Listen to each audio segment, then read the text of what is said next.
कुत्ता और बिल्ली की दोस्ती। एक छोटे से गांव में एक कुत्ता और बिल्ली रहते थे। कुत्ते का नाम शेरू था और बिल्ली का नाम थी मिन्नी।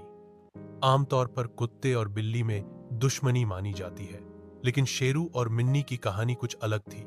शेरू गांव के चौकीदार के घर में रहता था और उसका काम था रात को पहरा देना। मिन्नी गांव के पंडित जी के घर में रहती थी और दिन भर दूध रोटी खाकर आराम करती थी।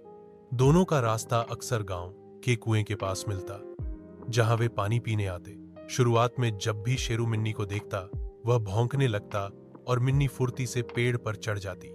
लेकिन धीरे धीरे दोनों में एक अजीब सा रिश्ता बनने लगा। एक दिन मिन्नी कुएं के पास फिसल गई और पानी में गिर गई। वह जोर जोर से म्याऊं म्याऊं करने लगी। शेरू ने देखा तो तुरंत दौड़कर आया। वह भौंक भौंक कर गांव वालों को बुलाने लगा। गांव के एक लड़के ने बाल्टी डालकर मिन्नी को बाहर निकाला। उस दिन से मिन्नी ने शेरू को मित्र मान लिया।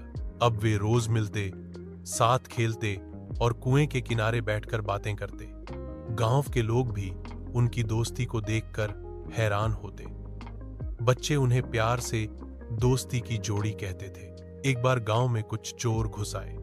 शेरू ने भौंककर सबको सतर्क कर दिया, लेकिन शेरू अकेला था और चोरों से लड़ते लड़ते घायल हो गया। मिन्नी तुरंत पंडित जी के घर भागी और जोर जोर से म्याऊं करने लगी।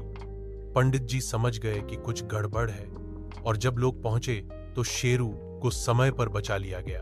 उस दिन सबने देखा कि बिल्ली भी वफादार होती है और सच्ची दोस्ती जानवरों में भी हो सकती है। अब शेरू और मिन्नी न केवल गांव की शान बन चुके थे, बल्कि उनकी दोस्ती की मिसाल भी दी जाती थी। दोनों एक दूसरे का ख्याल रखते थे और हमें यह सिखाते थे कि सच्ची दोस्ती जात पात, रूप, रंग और प्रजातियों से ऊपर होती है। सीख: सच्चा मित्र वही होता है जो मुसीबत में काम आए, चाहे वो इंसान हो या जानवर।